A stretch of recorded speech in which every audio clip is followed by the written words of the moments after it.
It's tradition now. Tackles and Tinnies listeners, got to do the crack of the old solo zero sugar can.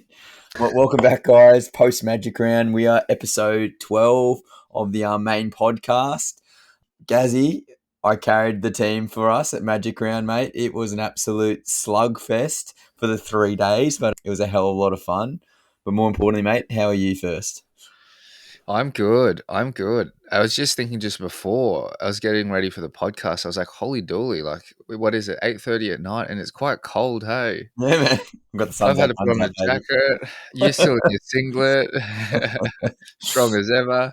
baby. But I've been really good. I've been doing a bit of AFL coverage for the Carrara Saints boys, and tonight there's a couple of injuries, so keeps me busy. Yeah, But what were you looking at today with the injuries? a couple of ankles. So like Yeah. ankles and also knees. Kind of this patellofemoral joint kind of pain. Mm.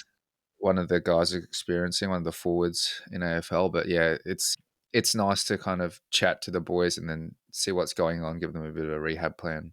Yeah. And it's pretty good, like obviously with a sporting team, which is pretty sick. A lot of people would kill for that sort of gig. So awesome, mate. Yeah. It's good for you.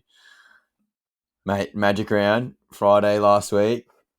It was pretty much just like going up, going up, going up. Got to Saturday, I'm starting to plateau. Sunday was just downhill real quick. I haven't got the stamina Tell us like I about used it. to do back in my mid-20s. But I Yeah. did have I had a good crack. And the boys, we had a great time. Mate, the atmosphere just going along Caxton, just Brisbane was just Oh, vibing. It was would have just been sick to amazing. see everyone just in a good mood. Like I didn't see anyone like no tiffs, no one being assholes to one another. Everyone was just having fun. Yeah, a bit of banter with any you go around just on the street and just chirp into the opposition's jersey. Just the random Yeah. chants. We'll get into the match review soon and I'll go through some of my perspectives of the games, but mate, it was unreal and That's so listeners, good. whoever What gets was a the chance, highlight? the Highlight highlight. for you? Oh, I think this it's a bit of a cop out, but the whole experience, like being the first one ever for me, it was unreal. But I think spending time with the boys, just talking shit about footy for 8 games, Yeah. like that's something you don't get to do all the time. Yeah. But I may Yeah. as well give my favorite game. I think the Warriors Cowboys game was probably my favorite game. Like the atmosphere from the Wars fans were just unreal, and obviously being a Queensland team as well, we had a bit more of the Queensland supporters going for them as well. So absolute packed Yep. out stadium. And then probably the runner up game has to be the Storm Raiders with that overtime game. Oh So wow, yeah. lucky. I had I was sitting on I think the southern side of the stadium, but regardless, Sulfar Longo made the break down the wing, kicked a pappy, Oh, and then that was right in front of us. We were in row 8 at that stage. And then when yeah. they switched sides, then we had the KO Weeks chip and chase right in front on the 77th minute for the match winning play essentially, which was unreal. That sort of like made the weekend awesome cap off, obviously, even in the wet. So you got to take that where you can. But yeah, mate, Magic Round next year, mate. Lock you in. I'm telling Sezzy, you're coming. We're doing street interviews. We're getting the whole crew together. There's going to be a 100%. lot of banter, a lot of fun. It sounds like a lot of fun was had, right? Yeah, It's good mate, to it was hear. so good. I was Tackles and Teams listeners. I was all planning on getting some interviews, but I think I got a bit carried away on the tinnies for the first 2 nights, and then Sunday I was just a shell of myself. But hey, all a part of the fun. Next year, Gaz is going to help pick up the slack. I think Great Northern's going to have to sponsor us next year as well, right? Oh yeah, I'll take anyone. Any beer companies you're listening right now, hit us up. So Gazzy, physio corner this week. What's happening? Yeah, let's get straight into it. So the latest in the injury front heading into round 10, we'll start with the Titans, but a tough break for David Fafita. He's going under the knife for ankle surgery and he's going to be out for about a month. And I'm sure you're going to cover it later, but with David Fafita at the moment, right, he's not doing too well. He's getting dropped into reserve grade. But on the bright side, we do have JC, Jaden Campbell, coming back earlier than expected. So, yeah, this round is very exciting. It's great Much needed. timing, yeah, because Tom Weaver out with a concussion. So, with the halves, it's very, very much needed for the Titans. when we look over to the Warriors, DWZ is finally good to go. His busted wrist has been keeping him out, but now he's a lot better. Roger Tuivasa-Sheck, he's not far off either. I think a couple more weeks. And then Edward Kosi, Ali Latua, and Rocco Berry, they're all sidelined as well with various injuries. Yep. Zach Lomax for the Eels, he's targeted for round 11, right, which is Yep. exciting. Huge. Big time player, yeah, for the Eels. And that's just in time for the Blues supporters. Well, I think, mate, if he gets through at least next week's game, I think he's going to be a lock. Yeah. Yeah. Same with Brian lock Toto. Brian Toto plays this weekend, and then next week the Panthers have got the bye. So I'm pretty sure both of those players obviously going to want to put a performance in. Yep. And a quick sidebar that it's getting to State of Origin too, isn't it? Like it's Mate, end of May, first game. It's crazy, bro. you can feel it in the air. It's great. Yeah, man. Can't wait. To the Panthers, good news. Brian To'o's back. Mitch Kenny and Brad Schneider are returning too, so they're going to be solid, the Panthers. Manly's getting some key players back with Jake Trebojevic and Jason Saab, which are both set to play this week. So good news for Manly. Down to Souths, Latrell Mitchell returned from suspension, which is great. Jamie Humphreys is back, so that's also huge. And then the hooker, Peter Mamazoulis, he dislocated his elbow, but we're still waiting on scans to see how long he's out for. And then the Storm, Harry Grant, he's close to returning, but no timeline yet. Will Warbrick, he's still recovering from a nasty concussion, so a little bit more time for Will. 3+ weeks now with Warbrick being out, which is quite scary, obviously. Yep, he would have had more of a high grade concussion, and they're probably just doing the medical checks before he returns. The Sharks, they've had a rough week. Hiroti, he's out 4 to 6 weeks with a knee injury, and Dykes as well. He's out for the season with a torn patella. Yeah. It's tough for him because he's only just come back from an ACL, so yeah, hopefully Dykes, he's doing all right, but yeah, out for the season. And finally, we've got the Dolphins. They're down a few troops. JMK, Jeremy Marshall, he's got a nasty leg gash, which is reopened. He's out for a while. Max Plath and Saifidi are also on the sidelines for the Dolphins. But that pretty much covers injuries for this round and physio corner. But a couple of casualties and hopefully less this week. Oh, fingers crossed, mate. And as you said, it's good to see some boys returning to the field. Like DWZ, he's an absolute dynamo out there for the Warriors and probably got one of the best hairdos in the entire game. So maybe get some extra bonus points there. Yeah. But I have also heard that TS is on the extended bench, could be a smoky to play this weekend, which is cool and great news. But I think probably the biggest one is Brian Toto, mate. So obviously he's coming back from that, was it the hamstring issue? Again, they've got the bye next week. What are your thoughts on Toto, mate? Because obviously, again, such a power athlete, has such a big work rate, Origins around the corner. What's your thoughts? Yeah, Toto coming back is only going to be great news for the Panthers. So yeah, I can't wait. He's a weapon. Like he's a winger. He also makes a lot of the hard yakka. Like he'll get in there third, fourth set, or even start. You know when they're getting first out. 1 or 2, mate. Yeah, he's always in there.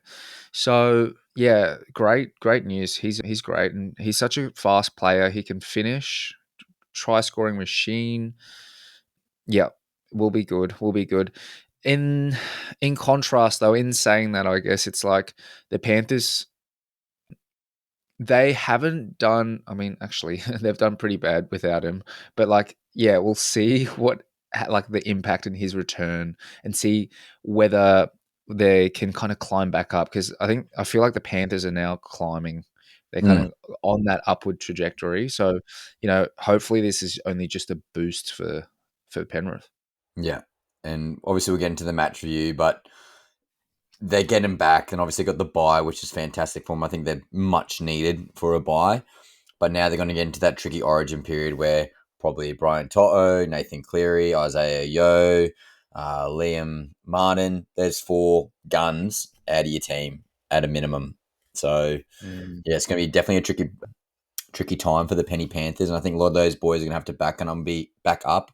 It'll be interesting to see if, again, there's a lot of good boys on the injury cloud, if they can back up after origin. But thanks, Gazzy. Great work on Physio Corner as always. So I think we'll just go straight into news around the ground, mate. And it's awesome news because we have the PNG team getting confirmed for 2027.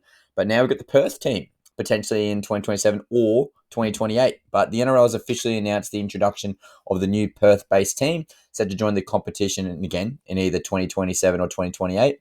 This expansion is backed by a $65 million package funded by the Western Australian taxpayers, aimed to establish a strong rugby league presence in the region, according to Guardian.com. What are your thoughts on the new expansion team, Gazzy? Or the second one, I should say. Yeah, absolutely. I love it. It's great. I heard about it today and I got so excited.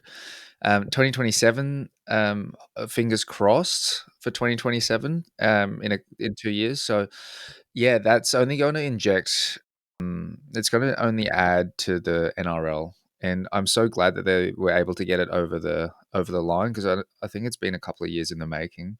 For sure. And I heard an interview. I think might have been the mayor of Perth or whoever it was, but they were saying how it would inject a lot of tourism. WA is also such a big state, Yes. being in the mines and things like that. I think it definitely was time for a expansion. Yeah. And again, we're meant to be a national base game and all our teams are on the east coast of Australia. So fantastic that the west coast obviously is getting a crack now. I'm not too familiar with how the AFL scheduling works, but it's going to be very interesting how the NRL is going to tie that in with viewership. Will they play Friday or Thursday night games with the time zone difference? I'm not too sure. Maybe it might just be a Saturday, Sunday type vibe. What are your thoughts on that? Yeah, see, that's one of the complexities that they have to figure out. Hey, right? It's like I think the time difference. Correct me if I'm wrong, but it's like 2 hours Yeah. behind. So, and then if you're like playing a WA versus New Zealand, it's just that probably 2 or 3 hour time difference. It's going to be really hard for scheduling. Mm. Mm, Yeah, because Perth play. If you're watching in Perth, it's going to be hard, and if you're watching in New Zealand, it's just going to be tough. So, I think they will be able to do, and maybe it could be like a Sunday afternoon game or something like that, where they might be able to schedule in to fit with all the other rounds. But yeah, it will be kind of like a work in progress. Yeah. And it'll be sort of interesting how, because players are going to have to travel significantly more. Are they going to be incentivized by a larger pay packet? Is there going to be some war chests that the government, or some of the government, the NRL commission is going to allow to sort of incentivize these type of players to go over to Perth? Because probably Mm. myself, I'm not a professional athlete, but if I had the option to stay in Sydney or Brisbane or Perth, I'm choosing Perth last, just due to the Mm. fact that I have to travel almost every single week. Yeah, yeah. Yeah. You're hard on yourself, right? You're a professional athlete. You said it, not me. Clip But that up. Clip that up. yeah, it is. Yeah, yeah. It's so true. It's a tough decision, definitely. And if they had a war chest, if they had like an incentive to do that, 100%, it would make people want to move over a bit more. 100%. Even like free housing or a tax deduction or something just to incentivize the players. Because again, we want to, like this year, or majority of the year, Titans maybe not, but it's pretty transparent throughout the league. You can go into watching every single game and that team could win. And I hope the Perth Bears or the new PNG team are going to be similar. But yeah, time will tell, as we say in this podcast. Time But will tell. going off piggybacking off that comment with the Perth Bears and the PNG team, Ryan Pappenhausen's open to new opportunities. So the Melbourne Storm, Ryan Pappenhausen, while committed to his current contract through 2026, has expressed openness to joining the new NRL teams in Perth or Papua New Guinea in the future. He acknowledges the unique appeal of these opportunities and is focused on the current performance with the Storm, according to news.com. Mate, Pappy, my boy, he's potentially leaving the Storm, and again, his contract's up at the end of 2026. Yeah, what are your thoughts? I know how you'd feel about this, right? But I think that's he's a great player. Like, so if that's what he wants to do, it's like it's going to be tough for him, well, at least for me to see him move across. But I think if he does, it's going to be great for the game because like he's a great player. And if they can build around Pappenhausen and have a solid team, it just means that their first like inaugural year, there's so much hype, you know. They're going to really build up the Western Bears, and then hopefully they can be quite competitive like early on. Yeah. I heard, and this is on the grapevines, this is nothing official, but like even Cobbo Yep. from the, Cobbo heading over to WA. So Yep. like if they can get like a Couple of those few boys. name players, yeah, some big boys in the forwards, some backs, like they could really go off. And again, they're going to have a huge supporter base, being one of the only sports over there. Yeah, it'd be great. And I think Pappenhausen, I think, is probably going to get squeezed out of the Storm. You got Surfar Longo breathing down Pappenhausen's neck.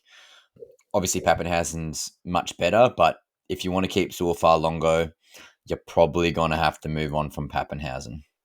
So, yeah, it's Yeah. going to be an interesting 2 years, but for the game overall, it's probably better if Pappenhausen does leave the Storm and gets Surfar Longo in. So, again, got another dynamo we can watch on a weekly basis, which is only going to be good for viewership and good for us to talk about. That's for sure, Gazzy.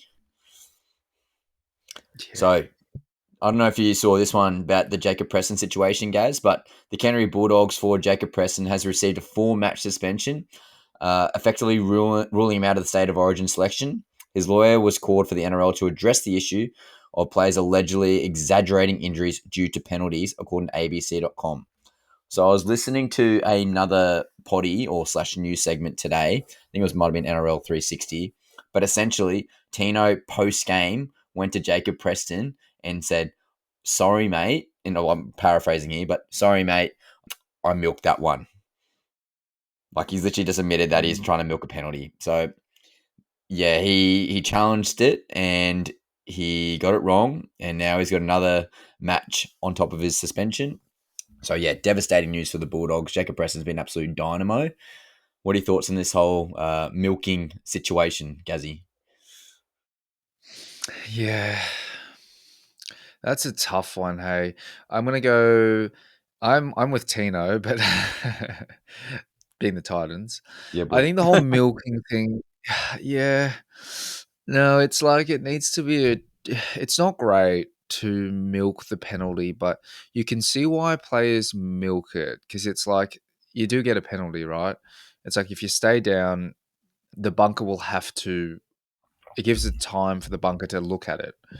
And then I guess that's then drawing but then it's like for the viewership I also understand because it's like you can clearly just obviously see that they're milking it type of thing. You're like, so yeah, it's a bit on the fence on that one. Yeah. Yeah, I know, like, in the NBA basketball in the US, very different sport. Obviously, it's not contact or not contact like rugby league.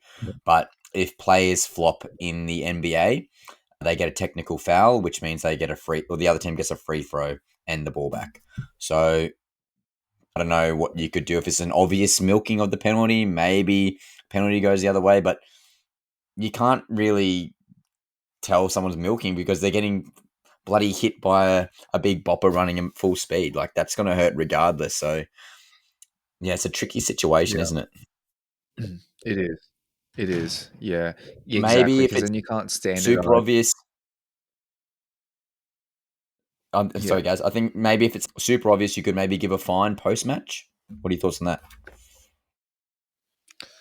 Yes. Well, then exactly. Then it would deter that behavior. Like then you'd be like, okay, well, if I at least if you were a player, you'd be like, if I milk it and I was caught milking it, then and I get a fine, I'll stop. Yeah, the player from I guess staying down. Hmm. Again, But yeah, so hard huge to huge say. news. Yeah, for Bulldogs fans, it's like yeah, Jacob Preston, massive loss. Like you just got Kickow back, and now you lost Jacob Preston. Like devastating for them. And obviously you got Birdo out as well. But hey, Bulldogs keep kicking on. Don't count them out. That's for sure. So Gazzy, this Mm. one is in the news cycle, and it's a really big one, and it affects us directly as Titans fans. But Dave Fafita, mate, as of May 8th, 2025, so today, this is the most recent news I found. Gold Coast Titans forward Dave Fafita is at the centre of significant controversy, with reports indicating that he has been offered to rival NRL clubs following a series of events that have strained his relationship with the team and head coach Des Hasler. So, key developments. He was dropped from first grade. Fafita was unexpectedly omitted from the Titans lineup for Magic Round. The decision followed his request to switch from the right side to the left, a move that would have displaced teammate Beau Fermor. This request reportedly did not sit well with Hasler, leading to Fafita's demotion to reserve grade, according to Fox Sports. And then post that, the reserve grade performance in this stint with the Ipswich Jets, Fafita's impact was minimal, contributing to a 30-0 loss. And the Ipswich Jets have not won a game this year. I think he did 9 runs and like 50 meters or something, like trash. But obviously, with that injury, that may come into place. But regardless, now, as you said in Physio Corner, Gazzy, Fafita has that ankle surgery with a bit of a clean out. So he's out 3 to 4 weeks. But now there's a potential transfer. So the Titans have reportedly approached at least 2 NRL clubs to gauge interest in acquiring Fafita, even suggesting he would be willing to accept a pay cut. While the Titans have not officially granted permission for him to negotiate with other teams, internal discussions suggest his future with the club is uncertain. So currently, his contract status, Fafita is under contract with the Titans until the end of 2026, earning approximately $1 million per season. This deal was secured after a reverse decision to join the Sydney Roosters last year, according to Fox Sports. And now also there's a performance decline. So since recommitting to the Titans, Fafita has struggled to make significant impact, failing to score in the final 10 games of 2024 season and being benched in 4 of the 6 games this year. His form has also led to the exclusion from Queensland State of Origin team, and obviously with the injury, that doesn't help the cause. Mate, what are your thoughts?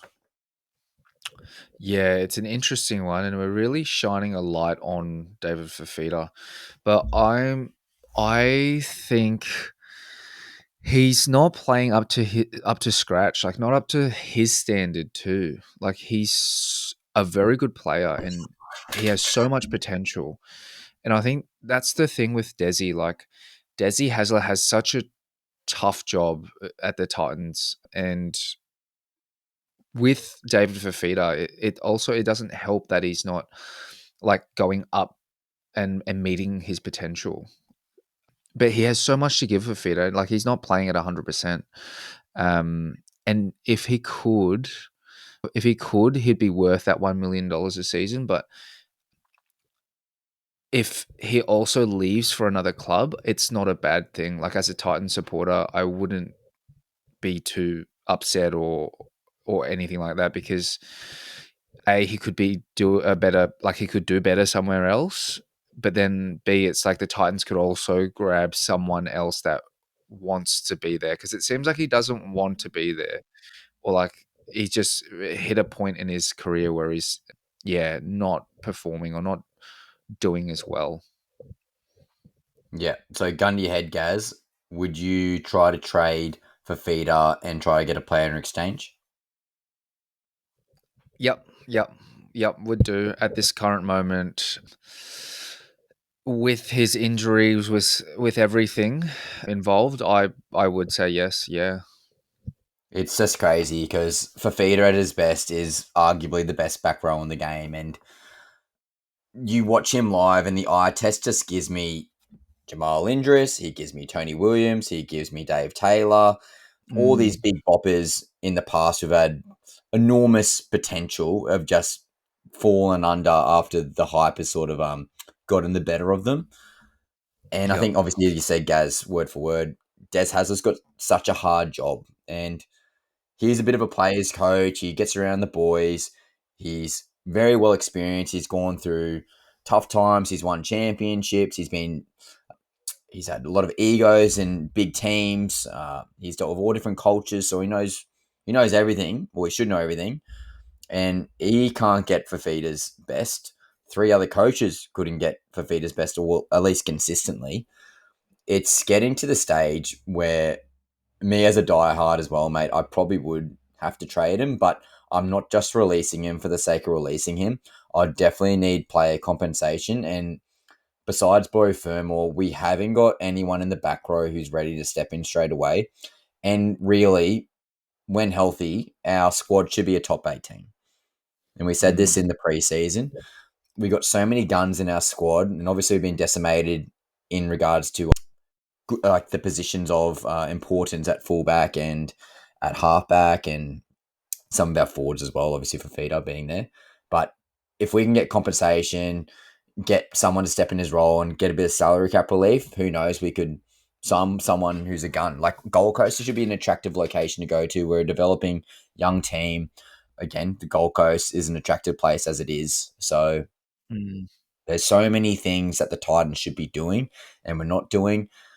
I don't think we can blame everything on Dave Fafita. I don't think we can blame everything on Des Hasler. I don't think we can blame everything on the culture of the club. I don't think we can blame everything on the management side of things. But there's something wrong with the Gold Coast. And guys, we talk about it every single it's week, mate. It's just so frustrating.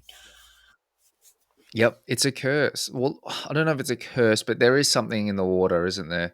And I saw something, a bit of a side, oh, not really a sidebar, but something on social media. I think it was a Facebook video about how we had Fogarty, Jamal, was it Jamal? And then who was the other halfback? Number seven's the Bulldogs, Oh, Toby Sexton. Sexton. How, Yeah. yep, and how we handled how the Titans handled Fogarty, let him go to the Raiders, and look at him now. Like he was the Yeah. captain back then, and they were Yeah. like forming a team with him. But then I think Sexton came in, and apparently they put Sexton and Fogarty up against each other, and then decided for some reason to let Fogarty go, and then go with Sexton. But then they let Sexton go. So it's like there's this thing where they just keep turning over halves and really good players. Yeah. And like the Fogarty one's unforgivable. Like he was the captain. He wasn't even on that many bickies. Like that was just an absolute F up. Like there's no reason Fogarty should have left. The Toby Yeah. Sexton one, fair enough, unproven. We wanted to try something else. Okay, I get that. But yeah, the Fogarty one was bad. But yeah, back to Dave Fafita, mate. I think it's time to go, and I think it's beneficial for all parties to split for sure. Hmm. So another player reshuffle. So we got the Roosters with Dominic Young. So Dong Young, just 18 months into a 4-year deal, has been offered to rival clubs. The Newcastle Knights are leading the chase, with the Roosters reporting willing to cover up to $250,000 of Young's $450,000 annual salary to facilitate the move. This move is seen as a strategic effort to free up salary cap space for DCE, who was expected to join the Roosters on a 1-year deal worth $1 million, according to Fox Sports. So, the potential addition of DCE alongside James Tedesco, Reece Robson, and Sam Walker could form one of the most formidable spines in the NRL, according to Fox Sports. However, this strategy has sparked debate. Critics argue that bringing a 37-year-old halfback might hinder the development of younger talents like Sam Walker. What are your thoughts on Big Dom Young potentially, or not potentially, will be leaving the Roosters potentially as soon as next week? Yeah. This is coming from like a couple of Roosters fans, a couple of the boys. I'll shout him out. His name's Jared, but I was reading through the chat earlier today. He's a die-hard Roosters supporter, and yeah, he doesn't mind that. Hey, clearing space for like clearing Dom Young. Dom Young being I feel like he was a really good winger, but the last couple of years or even this year, performances dropped. So with him clearing and then clearing space for DCE, I think that's a great move. I can see, the complication with Sam Walker, but if you bring in all this experience, it can only add value to the whole team because DCE, he's a all-time player. Like he's Queensland Maroons. He's played so many games at state level, at national level. To have that, like it will only bolster the Roosters' like confidence and their roster. Yeah, and his kicking game certainly unmatched. The only query I have, and there was the same sort of query that we can say with Ben Hunt and Adam Reynolds, they're quite duplicative in regards to their play style, and they're both not big bodies, but I guess it's kind of a good thing as well. Like, sort of puts the pressure off Sam Walker, but it's almost funny enough that DCE is our halfback for Queensland, and he'd almost be passing the torch over to Sam Walker in that regard as well. Well, if Walker can return back to full strength, obviously time will tell there. But yeah, I don't love the fit for Cherry Evans. You also got Sandon Smith there, who's again still young in his career, but I probably prefer the Sandon Smith Sam Walker combination. If you got that much money, try and go get back Joey Manu. Like, if Joey Manu wants to come back to Australia, I'd much prefer putting Joey Manu in that team than probably Ches. Because also it's good to see that Hugo Savala, their young halfback who stepped in for Chad Townsend, he's doing a serviceable job too. So then you got 4 halfback slash 5'8s who arguably all should be in first grade. What are your thoughts there? Yeah, that was spot on. I think that's great. I was just quickly looking up Sam Walker and whether he's Queensland or New South Wales because like he could become like piggyback and become a really great player, like, even better than what he is now with the help of Cherry Evans. But yeah, I'm not too sure with that. Right, I think you've got better vision and understanding of that than me. But yeah. Well, I think it's like very Cooper Cronk esque when he went there a couple, or like 5-7 years ago, whenever it was. Came from Melbourne Storm. They already had a pretty established team there, and then all of a sudden, back-to-back championships for the Roosters. And I guess Cherry Evans could do something very similar, and their team's quite young, besides Tedesco. So, yeah, I don't see why not. It could not be a successful play. It's just, obviously, it's very win now, which is fine. That's the Roosters. Hmm. So next one, another Roosters player. So Brandon Smith's tenure with the Sydney Roosters has come to an abrupt end as well, as the club has released him mid-contract, allowing him to join the South Sydney Rabbitohs immediately. This move fast-tracks a deal originally set for 2026, as reportedly left not Sandon Smith, Brandon Smith's feelings are blindsided. So that was according to news.com. In a candid appearance on the Buy Round podcast, Smith expressed the following queries. Something has happened overnight, and my manager rang me this morning, and it sort of took me, by surprise. Everything I've read so far, it doesn't seem like I'm very wanted, according to news.com. He also shared that Roosters coach Trent Robson contacted him, explaining the decision was financially motivated. Robbo rang, and he quoted saying, Robbo rang me. It was a good conversation, but he said, look, we're trying to save some money, but he was petty. Oh, sorry, but we're pretty. Smith has also recovered from an ACL alongside Sam Walker, which was also sustained in 2024, and is expected to return to play in approximately 6 weeks. Upon his return, he will don the Rabbitohs jersey under coach Wayne Bennett, with whom he had prior commitment before joining the Roosters. So, reflecting on his time with the Roosters, Smith admitted, according to FoxNews.com, the only thing I regret is playing shit. So he quoted that. He emphasised his readiness to contribute to the Rabbitohs in any capacity. He quoted saying, "I want to win games, whether I play lock or hooker or prop, whatever Wayne needs, I'll do it." This unexpected move adds another chapter to the storied rivalry between the Roosters and the Rabbitohs, with Smith now set to bring his trademark energy and versatility to the red and green. I also want to add that the and again talked about the rivalry between the Roosters and the Rabbitohs, but currently they're hung up over $40,000 worth of the money going between the teams, and they're like pretty much not budging, which is hilarious. What are your thoughts, guys? Yeah. Yeah, I didn't know that, right? That's interesting. Yeah, Smith, he's a great player, and I don't think he didn't find his place at the Roosters. Like, he was at hooker. Where he started at the Storm, didn't Yep. he? Melbourne Storm. Yeah, and he was great at Melbourne in the Storms, and then when he got to the Roosters, he kind of went quiet there. I think going to the Rabbitohs might be great for his career because he'll likely slot in very well at the Rabbitohs. Just trying to remember who's the the hooker at Peter the Rabbits. Mamazalis, who also has that desiccated elbow. Yeah, yeah.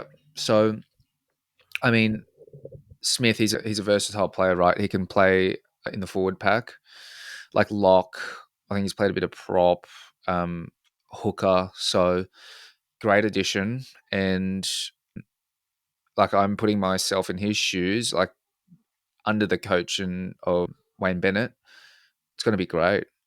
So yeah, great move. Yeah, and I think I'd love him at lock for the Rabbitohs. I think he'd be really good for their ruck speed. That's only going to help them long term. But obviously, you got Cam Murray out, so yeah, I'm pretty sure he'd either go back to a utility or a starting hooking role. But yeah, he's a gun player. Like I love the way he plays, and he brings that really good intense energy, which I think the Rabbitohs sort of need. They need that, yeah, bit of an arsehole Yeah, up front. he's got that dog in him, Smith. That dog in Holy him, shit. 100%, bro. Yeah, Well, yeah. that's news around the ground. We'll move on to the Chat GPT Capel Fact results from last week at Magic Round. So ChatGPT did pretty well. So they came off an 8 from 8 performance the other week. But yeah, they got 5 from 8 this week. They managed to tip the Sharks to win. They tipped the Roosters to win. They tipped the Knights to win. They tipped the Cowboys, which was wrong because the Warriors won. The Tigers was a win. The Bulldogs was a win. And the Panthers and Storm were both cap. So, mate, I tell you what, if you're getting on these multis recently, ChatGPT might not be a bad shout. So, Yeah. Yeah, um, I think ChatGPT is probably doing better than us too, right? oh, mate, tell you what, we'll get to the betting later, Tackles and Tinnies listeners, but I've got a bit of a resurgence coming. But I tell you what, it's so hit and miss. It's my Supercoach is a little bit better, but yeah, the tipping, mate, this year's been absolutely atrocious. All right, so we'll get straight into the match reviews from Magic Round. So the Eels versus Sharks. In the opening clash for Magic Round 2025, the Cronulla Sharks secured a 28-18 victory over the Parramatta Eels at Suncorp Stadium. The match was marked as a series of pivotal moments and post-game discussions that have since dominated NRL conversations, according to Fox Sports. So the key moments. You had a controversial penalty. A significant turning point occurred when Eels winger Bailey Simonson was penalised for a mid-air tackle on Sharks' Ronaldo Mulatalo. Many observers felt Simonson was contesting the ball, leading to debates about the fairness of the call. I'm going to stop there quick. Guys, if you have not seen this tackle, watch it now. Just stop, pause the podcast, go watch this tackle, come back and replay this. Enough said. Continue on. Sharks resilient. So despite losing Sifa Talakai to a head knock and Jesse Cologne to the sin bin, I don't pronounce that one, the Sharks managed to maintain their lead, showcasing depth and determination, according to Fox Sports. An Eels late surge, so the Eels mounted a spirited comeback in the second half, narrowing the deficit, setting up a tense final finish. However, the early defensive lapses proved costly, according to Fox Sports. So in the post-match interview, we had Jason Riles, the head coach, addressing the controversial penalty, and he quoted saying, "I don't have enough money to give you my honest opinion." Take that with a grain of salt, guys. highlighting his frustration while avoiding direct criticism to the officials on Fox Sports. And Nicholas Hines, the Sharks halfback, reflecting on the game, Hines described the win as a bit scrappy, but emphasised the importance of securing 2 points amid a challenging circumstances. Gaz, thoughts on the Eels Sharkies game? Yeah. Watched the highlights to this one. I think Eels, I mean, they both played really well, but the Eels didn't do too bad in that game. They showed a lot of grit to kind of hang in there. Sharkies played well. I think a lot of the Sharks fans will take a lot out of that, and especially the 2 points, like what Nico Hines was saying. But overall, yeah, I think great confidence booster for the Sharks, and they're not doing too bad last couple of games. Mate, they've been so consistent, not just this year, but like the past 4 years. So shout out to Craig Fitzgibbon. He's done a fantastic job down in the Shire. Yeah, this was the first game at Magic Round, and the boys were on, mate. The boys were having an absolute blast. The tinnies were rattling. Caxton was pumping. Yeah, the atmosphere was unreal. There, no rain deterred anyone, which is fantastic. So, yeah, game one, start off with a bang. And when we watched that Mulatalo controversy live, even after a couple of tinnies, mate, I was big gobsmacked what was happening. So, all right, guys, you can go for game two, mate. Yeah, Ryan's voice is. How's your voice going, Ryan? All right. So, guys, I'm a high school teacher for the guys who don't know. So, I had Magic Round, obviously just shouting, singing, dancing. And then the alcohol doesn't help it either. But then back to school teaching, talking, then had touch, and then had parent teacher interviews for like 5 hours of talking straight. Then 3 games of touch last night. The voice is doing shot. So, I don't sound too perky, but having a crack. We're rallying. All right. Let me take the reins for a bit, right? Cheers, bro. Roosters Dolphins. So it was a pulsating Magic Round clash at Suncorp Stadium. We know that Roosters, they edged past the Dolphins 36-26 in a game that swung in a brilliance of individual moments. And the contest showcased lots of pure class from the Roosters, and they exposed errors that the Dolphins will be keen to rectify. But key moments, we'll run through those. Tedesco's decisive run. So in the 73rd minute, Roosters captain James Tedesco, he burst out with a great 70-meter run, and that proved to be the turning point for the match. It was a standout effort from Tedesco, great game by him, but that 100%. truly brought and energized his teammates. He also earned the prestigious Artie Legacy Medal for best on ground. With Billy Smith's crucial tackle around the 62nd minute mark. I love that there's timestamps there too, right? It's great. You're welcome, mate. But Billy, he produced a try saving tackle, and the Dolphins were coming back. Like, they had good counterattack, but that proved to be a crucial try saving tackle. And then, yeah, helped maintain the Roosters' slender lead and ultimately the game.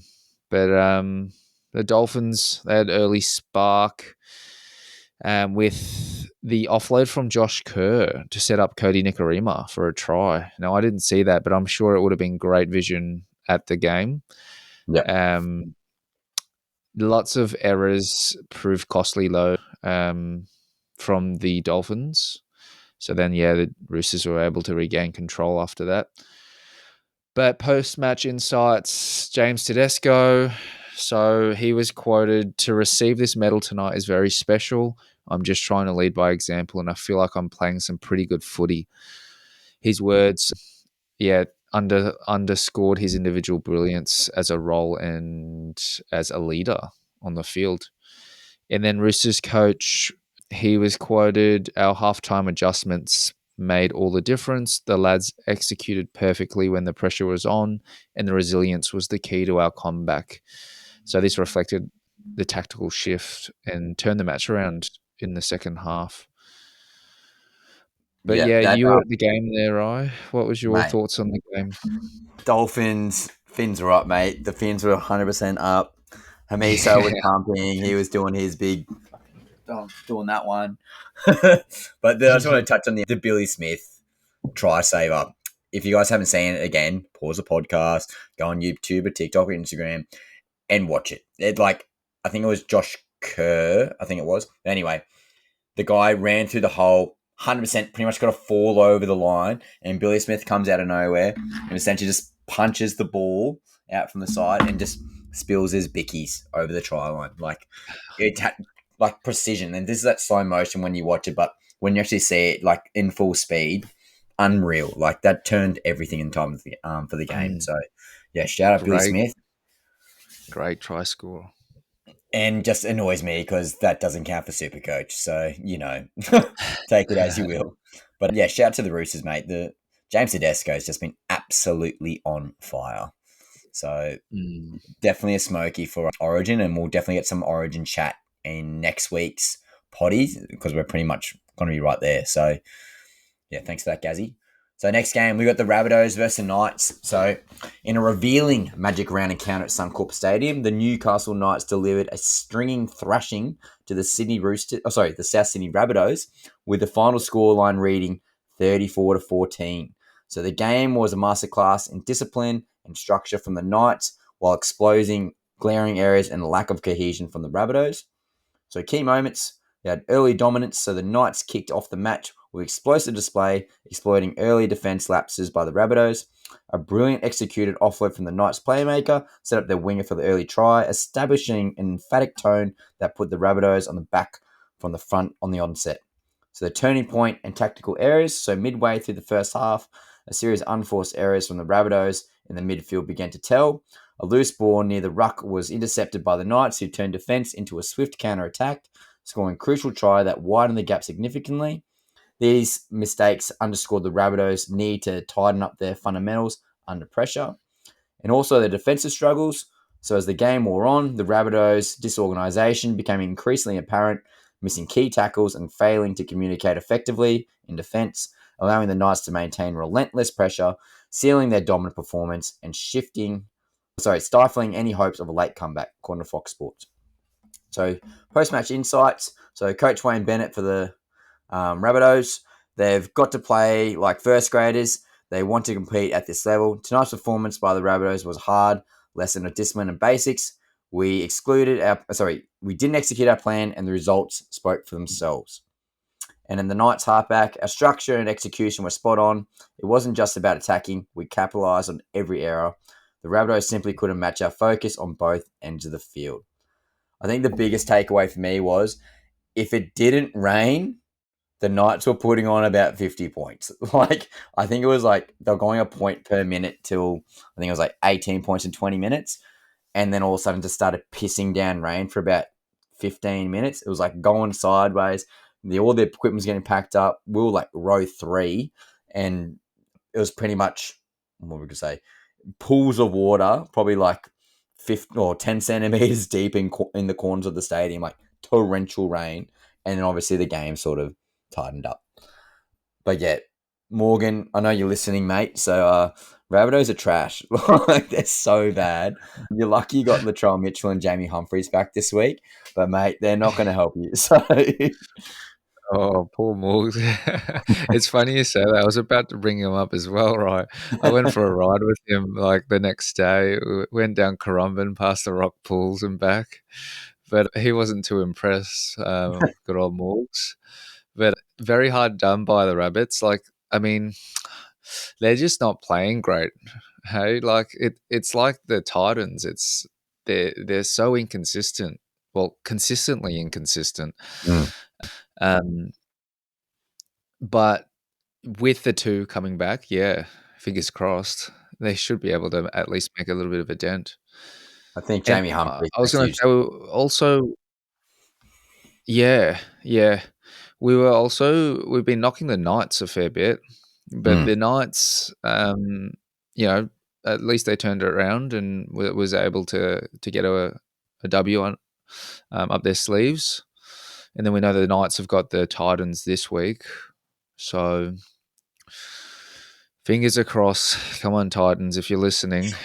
Please. Well, yeah, 2 weeks in a row, the Knights have finally gotten some points. And I think I think they just had the yips for a little bit in terms of their point scoring.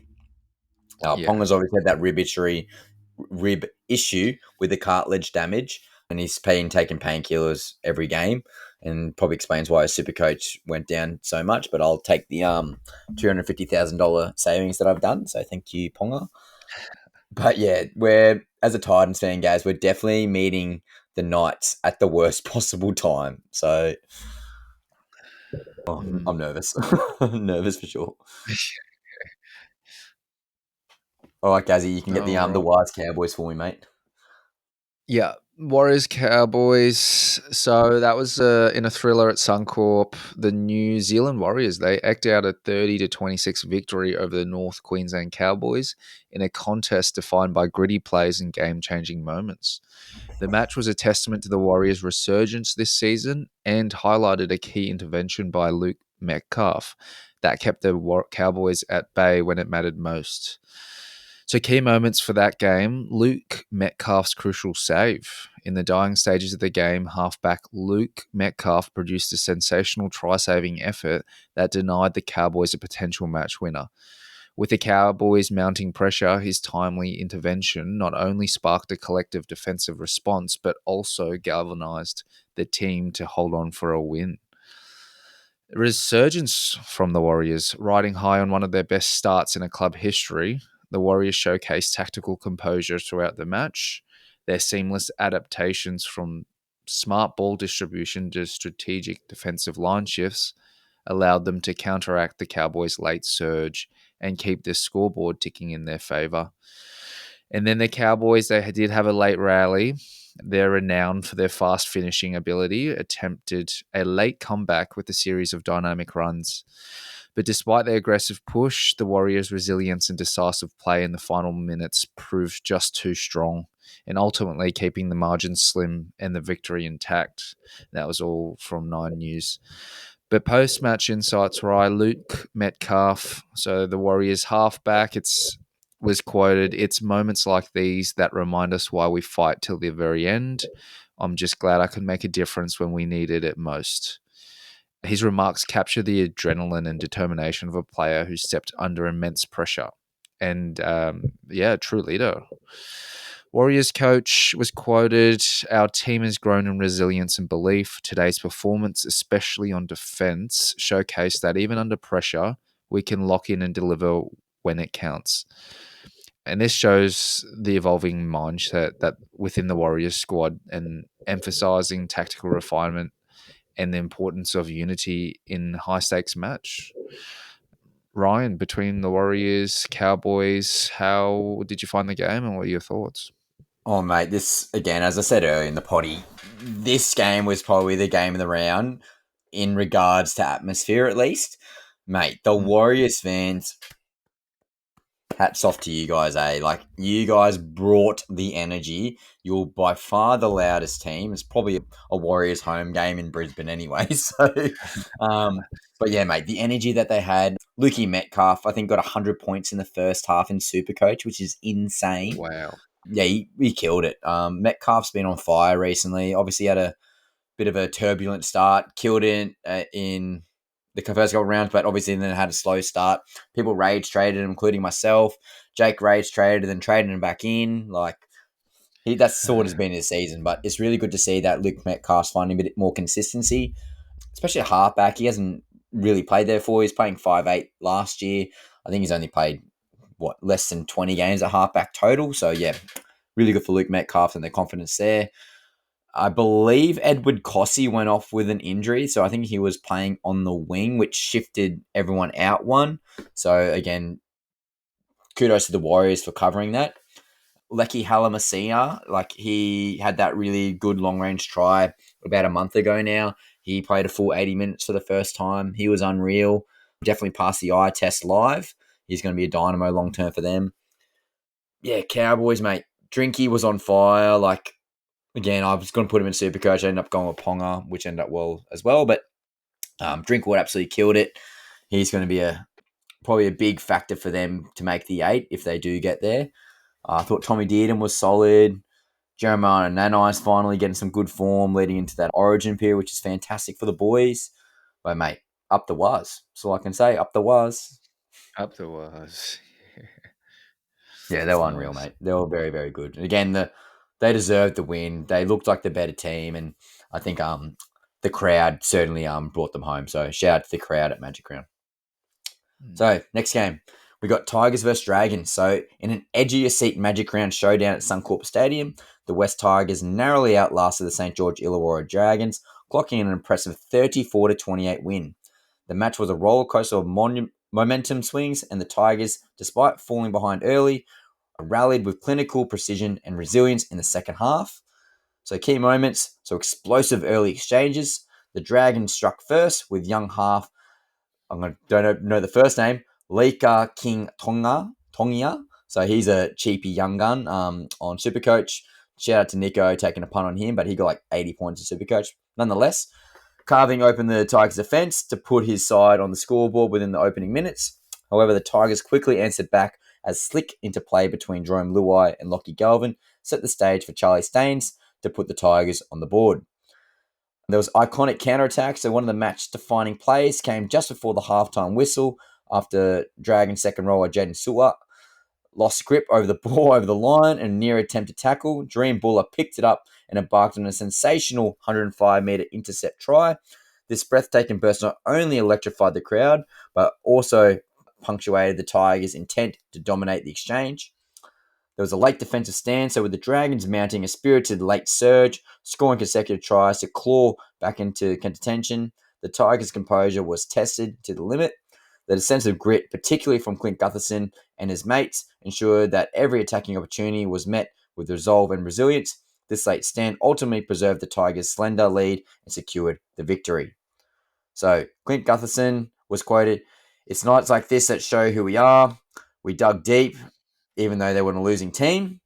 And Tigers coach, we knew the Dragons would be fighting, and our adjustments have halftime proved crucial. The lads embraced the challenge, and our execution, especially that game-changing run by Buller, made all the difference tonight. This insight reflects how tactical shifts and individual brilliance combined tip to scale and hard-fought contest." Mate, couple things here. The claw was going off with all the fans in Magic Round. Every time the Tigers did something good, everyone's just yippee-haring, arm up in the sky like Jerome Luai Taruva a couple of weeks ago. Second thing to note, Chris, mate, I know you're listening. He got a photo of Lockie Galvin on Oh, the nice. baseline of the try line, so he was stoked. So Chris was absolutely slandering him. Now he wants him to stay. So how the tides turn so quickly. Game goes. Fanboying now. Yeah. Nice. It's nice. I love it. Yeah, it seems like a great game. I watched the highlights, but yeah, Luai, he's doing pretty good. Hey, the Tigers are gelling well. The Tigers. Yeah, I love them. I love an underdog, and I think we spoke about it a while ago, like started the season. But yeah, really backing the Tigers and the Titans, but Tigers to do really well this season, and they seem like they have so far, at least, outlasted a lot of the pressure and the challenges from the better teams, and Yep. they've proven that they can do it. They're up there. And again, if they can sort of put the Lockie Galvin situation behind them, I think they're going to be a very tough out. And again, Terrell May, shout out to him. He's been an absolute beast. And I'll tell you what, as a Queensland fan, there is definitely discussions about Terrell May not getting picked for New South Wales. As a Queensland fan, I'm ecstatic. Like, Mm, he can do that for 80 minutes. Imagine what he can do in 25 to 30 minutes. Just let the man yeah. wreak havoc. You know, you don't have to have a full gas of tank. Just go hard for 30 minutes. Tell you what, Queensland will struggle with Terrell May. He Mm. looked so good live. Would you pick Luai after round 10, Gaz? Or are you still Mitchell Moses for New South Wales? Yeah, that's an interesting one, and I was actually talking to a patient about this. He's a big fan of the who is it, the Penrith Panthers, but I reckon they go with short answer is I reckon they go with Luai Ooh. because of the connection. Yep. Actually, no, sorry, we were talking about something else, but between, let me know what you think, right? But between Cleary and Moses. Because they're both sevens, right? Yeah, has to be Cleary. Yeah. Nice. Not even Nice. second Why do guessing. you reckon Cleary? Mate, he's just got the reps. He's got the championships. Obviously, Moses needs his pat in the back for delivering last year during the Origin period. However, Cleary's got that dog, mate. Like, Yeah, he went up to 100%. Magic Round in a packed Broncos stadium, and he just put the Yeah. gauntlet down. And I think that was a Yeah. statement game for Cleary. Well, yeah, when all odds were against their favour, against the Yeah, Penrith Panthers, and then for him to do that, yeah, amazing. Yeah, I'm the same with you, right? I've got to go Cleary over Moses. yeah. Well, Gazzy, you get the Let's honours here, go. mate. You got the doggies versus the Titans. The honours of the doggies as Titans. Oh, goodness. I don't know if I want to relive this. But in a riveting Magic Round clash at Suncorp Stadium, the Bulldogs asserted their authority with a commanding 38-18 victory over the Titans, displaying clinical execution and a relentless defensive mindset. I hate the Bulldogs. The Bulldogs looked to extend their lead in the ladder, while the Titans continued to struggle with consistency and composure. Key moments: early Bulldog onslaught. The match ignited when Carraz burst down the wing to set up an early try, establishing an aggressive tone that forced the Titans into the back foot from the opening minutes. The early momentum was crucial in signalling the Bulldogs' intent and dictating the pace of the game. There was capitulation through errors, so the Titans' campaign was marred by costly handling errors and misplaced passes. These turnovers in key areas allowed the Bulldogs to seize control seamlessly, converting mistakes into scoring opportunities and gradually widening the gap before half time. So I think from there, right, I think we both knew. But crucial defensive stops in the mid-second half. A pivotal moment came in the form of a game-changing intercept by Stephen Crichton. His assertive reading of the game, supported by a collective defensive effort, halted promising Titans' drive and effectively sealed the Bulldogs' fate as they bolstered their advantage. Some post-match insights. Stephen Crichton, he was quoted to say, "We focus on discipline and execution today. Every play counted, and we kept the pressure on from start to finish. This win is a significant step in solidifying our position at the top of the ladder." I wish the Titans, Tino Fa'asuamaleaui could say that. But the Titans coach, it's a tough loss when you can clearly see the opportunities but fail to connect as a unit. We need to regroup, address our mistakes, and come back stronger. There's plenty of work to be done. I could really feel that one from Desi Hasler. But Mm. yes, a lot of things taken from that game, right? The Titans, we've been saying it for a fair bit now, just very inconsistent. We mentioned it before, the David Fafita being dropped, and then just a lot of injuries for the Titans, but still kind of no excuse for them not to at least be a little bit more competitive, I think. What are Yeah. your thoughts on that game?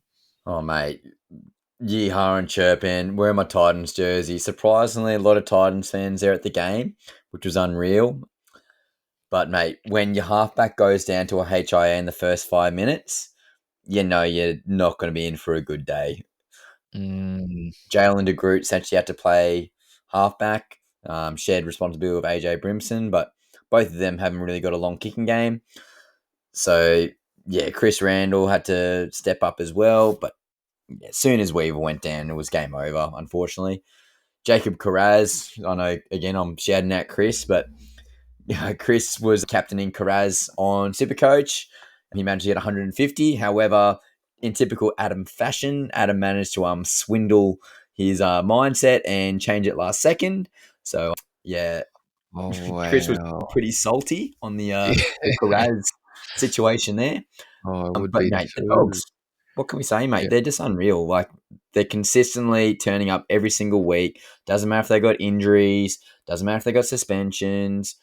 Someone just steps up into the role. It's like that next man mentality, and that's what you need from a winning team. Stephen Crichton looked very, very good. He's going to be very hard on mission if he's going to be dropped for like a Turbo / Latrell Mitchell.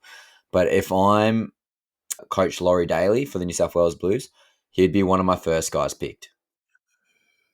So good defensively, very strong in attack.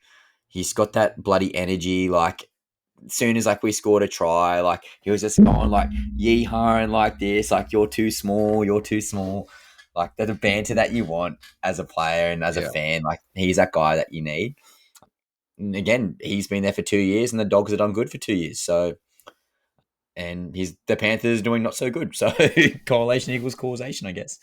What are your thoughts, mate? Yeah, I agree. Crichton is huge for the Bulldogs. He's got that literal dog in him, and Yes. then he's got that charisma too. Like he's a bit of a people love to watch him. He's a great player. Yeah, Jerome Luai-esque in terms of his mentality towards the game, which is what you want to see. But mate, the Loki Titans, Tino looked good. Like he looked very solid. Really, really tried hard. Again, that's why he's our captain, mate. He turns up every single week. Doesn't matter if he has to take 3 interchanges. He's going to go for a couple of minutes, then go back on. I thought Bo Fermor also had a good game. Sorry, Paulie, for convincing you not to get him in Supercoach. But yeah, he did very, very well. Yes, made some errors, but I think he's definitely in for a shot for getting that Queensland Origin utility role. Maybe even starting potentially. Yeah, we just look lackluster, mate. We need a shake up somewhere. And again, it doesn't help when Fafita's $1 million salary and Kieran Foran's probably making about 600, and then JC's probably making 700. Like, there's a lot of money on the pine at the moment. So with JC back this week, a bit more clarity in regards to Dave Fafita's situation with his injury, forced out, obviously. I'm hoping, but nervous. Yeah. So next game. This was a huge game. The atmosphere was crazy. So we got the Panthers versus the Broncos. So in a hard-fought Magic Round encounter at Suncorp Stadium, the Brisbane Broncos edged the Penrith Panthers 26-18.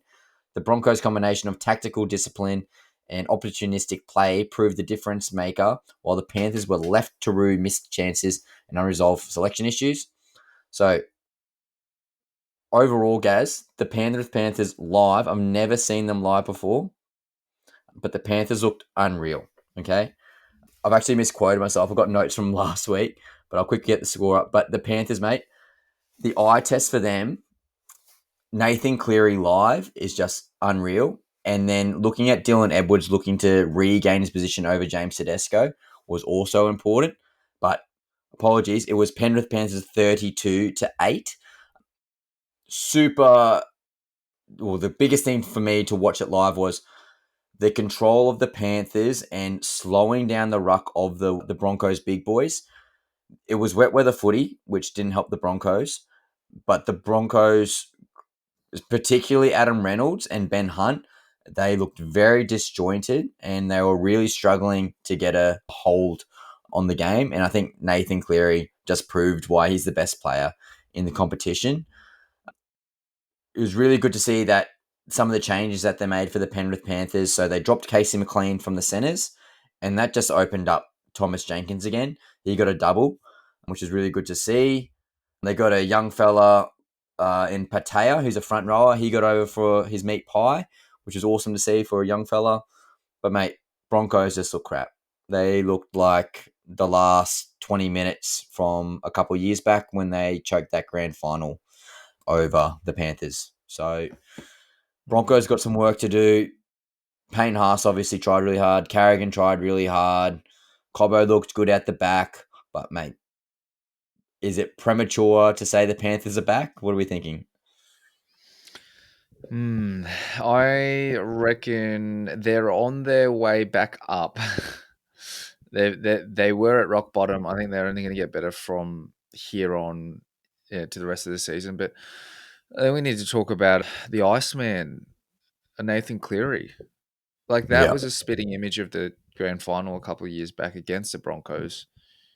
The exact same play too. Yeah, same play.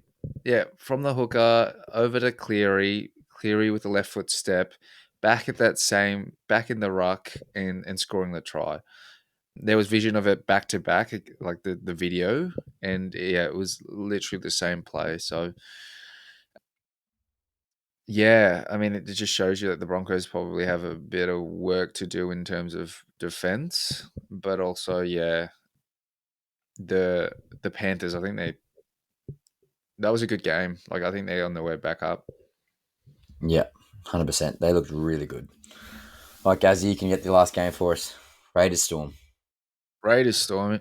Here we go. In an edge of your seat magic round encounter at Suncorp Stadium, the Canberra Raiders, they snatched a narrow 2018 victory over the Melbourne Storm in a clash defined by pivotal penalties, decisions, and moments of sheer resilience. The game's denouement, steered by a contentious, it's that time of the night, right? Oh, Penalty mate. against the Storm's Trent Lorero and a composed finish from Jamal Fogarty proved to be the catalyst that swung the momentum firmly in the Raiders' favour. Some key moments: Storm's early ambition. The Melbourne Storm came out firing, imposing their trademark intensity in the opening stages of the match. The early offensive thrusts set the tone, forcing the Raiders to adjust quickly to a high tempo start. Pivotal penalty drama. In the dying minutes of the game, pressure culminated in a critical penalty conceded by Storm's Trent Lorero. The decision proved to be a turning point as it granted the Raiders a golden opportunity to regain control. Decisive composure under fire. Capitalizing on that moment, Jamal Fogarty stepped up to the challenge with a composed penalty goal that ultimately sealed the win. Complementing this, a brilliant chip and chase try by KO Weeks, what you talked about right earlier, equalised the contest and pushed the match into its final stages. We'll go through the post-match insights. Ricky Stewart was quoted, "We knew this was going to be a tight battle from the start. When that opportunity presented itself after the penalty call, our boys showed incredible character. This win is all about resilience and seizing the moment when it counts." And then Jamal Fogarty, he was quoted, "Moments like these test your composure under pressure. I just focused on the execution, and I'm pleased I could deliver that kick that helped secure the win for us." But yeah, that was a great finish to the round, Rye. What were your thoughts on the game? Mate, again, as you said, last game of the round, started pissing down rain. We got our ponchos on, row 8, and it's just annoying all weekend. So we were on one side of the stadium, so facing the non-Caxton Street side in this last one. We weren't getting any ball, like all the try scoring opportunities on the other side of the field. And this last game, we had the Melbourne Storm in the first half, who did the Sulfur-Longo line break, as I mentioned earlier, and then chipped her across the field to Pappenhausen, where Pappenhausen scored. Funny enough, I saw a clip on TikTok today where it was the 167 podcast, which is Pappy, Munster, and Hughes. And Jerome Hughes was recalling what was happening. It was pretty much Sewer made the line break, and then when Sewer kicked the ball across the field, he thought he kicked it into space and didn't see Pappenhausen. And Jerome Hughes was like blowing up at Sewer, like, "What the F are you doing, mate? Like, just pass the ball, you should just kicked it to me." And then when he realised the ball was going across to Pappenhausen, he caught on the full. He's like, "Oh yeah, my bad, bro." Yeah, And then, I lucky saw enough, in the second half, they swapped sides and obviously got the KO week magic try over Pappenhausen, the chip and chase, which put them in overtime, as I mentioned earlier in the potty. So unreal, mate. But I think the biggest thing is the lack of discipline for the Storm. Tom Starling, mate, hats off to you, brother, because you did a very, very good job niggling the forwards and the backs of the Melbourne Storm players, particularly Stefano and Trent Liero, as you mentioned in the game notes, Gaz. Mm. Yeah, Tom Starling did a great job. He obviously got the attitude or the FU move from John Cena where he got suplexed over the top of his shoulder. Oh yeah, Yeah, they've clipped that up with the WW music too. Go watch that on TikTok. yeah. But Got to yeah, clip that. Stefano was 20 metres out from the Raiders try line, and Tom Starling did what he did best, just got there and had the niggle, and he gave away a penalty 20 metres out. Like, that was game winner. It was also worthy to note, which I didn't put in the game notes, but how the hell Pappenhausen got the field goal and then they went back to go take the kick off, and then the ref / the bunker blew it off and said there was a foul play or some bullshit. Anyway, the field got taken away from them. So they were actually up Wow. 19-18, and Yeah. then they took the field They got goal away. Yeah, wow, that's contentious. Yeah, it was. I forgot to mention that. But yeah, huge. It was huge, mate. Yeah. So, yeah, but shout out to the Raiders, mate. They looked really, really good. And they're versing the Doggies this week. So that's probably going to be the game of the round for sure. Mm. But yeah, all I can say is keep Farlongo in that team because he's bloody good to watch. So, round 9 betting, Gazzy. So, we both tipped the Sharks, which was correct.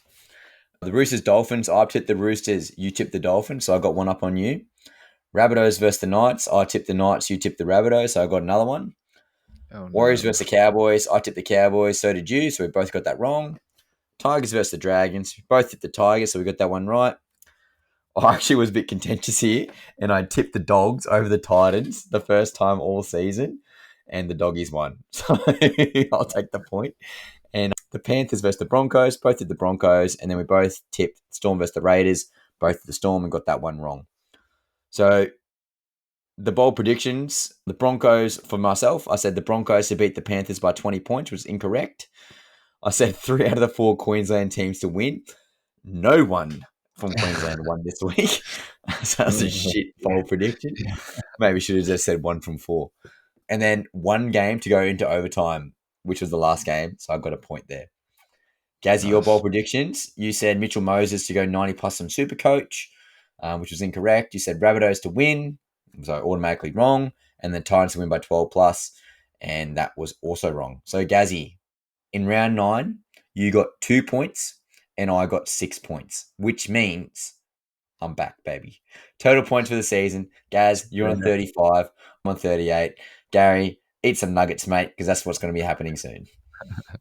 You know what, Roy? I'm not too nervous. Hey? I'm not too nervous because even if I do have to run this half marathon, there'll be vision of me hopefully not spewing. Yeah, 100%, brother. I'll be washing him down with a nice cold beverage, a Yeah. couple of nuggets on the run. It'll be great. Can't wait for the Uh, support on the bike, mate. yeah. All right, so guys, round 10 tips. So we got the Dolphins versus the Eels. We both tipped the Finns. Knights versus the Titans. I'm going the Knights, and you said the Titans. But guys, we said in the green room, I said I'm trying to change the strategy because I kept tipping the Titans and they're losing. Yeah. So I'm hoping if I tip the Knights, bit of reverse psychology, the Titans might win. So only Well, you're logic. smart, right? Look, you're smart. You're tipping with your head and not your heart. I got nothing. Yeah. Then we got the Rabbitohs versus the Broncos. Both got the Broncos. Raiders versus the Doggies, arguably the game of the round. I got the Raiders. You got the Dogs, Gaz. Warriors versus the Dragons. Both got the Wars. Cowboys versus Panthers. Both got the Panthers. Storm versus Tigers. Both got the Storm. And then a really good one here. Manly versus the Sharks. Also a very good game. I've got Manly. You got the Sharkies. So, Gaz, you decided you want to copy and paste your predictions from last week. And if that's the case, mate, Titans to win 12 plus, I'm more than happy to give you the bonus point. I reckon, yeah, Titans to win 12 plus. Let's go just because the Rabbits, this is pretty bold. I might just take away those two to score. Maybe Rabbits to win is pretty bold. So Take we're that gonna, more. I'll give you that because going- that's how bad they're doing. I'll give you yeah. that. And then look, Mitchell Moses against the Dolphins. Like it could go either way. So yeah, I'll keep Mitchell Moses to go 90 plus. Well, let's go live update. So, round 10 bowl predict. I'm getting my super coach up now, but round 10 for me, I got Storm to put 40 points on the Tigers. I'll take that, Chris. That's all I can say. We got Turbo to score a double and Manly to win. And then DWZ, who's returning from his injury, he's going to also get a double. So fingers crossed for him. No live update on my computer. Oh, well, you have to wait and see, guys. So The full time All right. Is that I'm the looking. Eels Oh, hang on, Dolphins? got it here. Not the full time score. I'm trying to get the Oh, the most not Supercoach. loading. But the It the is. Eels lost to the Dolphins They just did, now. Yeah. and Mitchell Moses got 41 Supercoach points. Come on, Moses. I Did you have a look at Iongi? He got only got 82. 82. Yeah, I not know bad. Adam just traded in Herbie Farmworth, and he got 84. So, mate, well done, good trade. That's great. I was gonna put Riley Smith in because I got decimated with bloody Brandon Smith and Mamazales, and he got 56. So that was a bit of a F up, but time will tell. Gaz, Time. how's your Supercoach going, mate? Didn't do too bad last week. I think it was like 1,330 something. Yeah, So, yeah, still doing okay. Doing better than I did last year. So, that's all that matters, mate. having a good time with it. Increasing. Have you made any trades this week? I made one. What What did you was it? Let's have a look. I traded in. Oh, I don't even know how to use this. I'm such a boomer. do? I forget, I forget who I traded in, but yeah, made one trade, and I might trade in any recommendations, right? Might trade in uh, yeah, there's a couple guys. I'd probably pick some Knights players for the Titans game, a to be Knights, honest. mate. Some Knights. See, If you I had Ponga at the start of the season, and then I've brought in Pappenhausen, Pappy. no. But I think I've got some solid centers. I don't know if I'll touch the centers, but I've got Garrick, Tracy, Asako, Shibasaki, Tamale. Oh, I traded in Jenkins this round. Okay, interesting. Yeah, He's coming off the bench, but he'll get probably like 55 minutes, so you'll be sweet. yeah, Got a huge break even. Or sorry, a low break even to go big in price. yeah. Might trade him back out now, knowing that intel. But yeah, Yeah, guys, if you want to hear about my super coach, you're going to have to go to the fantasy files. So, Chris and I went for about an hour and 15 minutes on the podcast with the fantasy files on Tuesday. We talked about our holds, trades, and sells. Definitely some good information in there. We slandered Adam as per usual for about 30 seconds because he always gives us shit advice. So, if you want to hear Adam get slandered on the fantasy files, do that one as well. But yeah, really good segment, guys, especially for you Supercoach lovers. And we want to hear your Supercoach team, guys. So even if you just post it on this YouTube clip or on the Apple Podcast / Spotify, we want to hear your buys, sells, and your trades. And even send your team in, guys, because more than happy to roast it or give you some glaze you up, either or, depending where you are. So yeah, that's the Fantasy Files plug. Have to do it every single time. So Gazzy, we're almost home at 9:55 on a school night. Tackles and yeah. Tinnies, the Tinnie Awards for round 9. So I actually put Billy Smith's for the Hit Stick Award. I got Billy Smith's try saver, so we talked about that earlier on.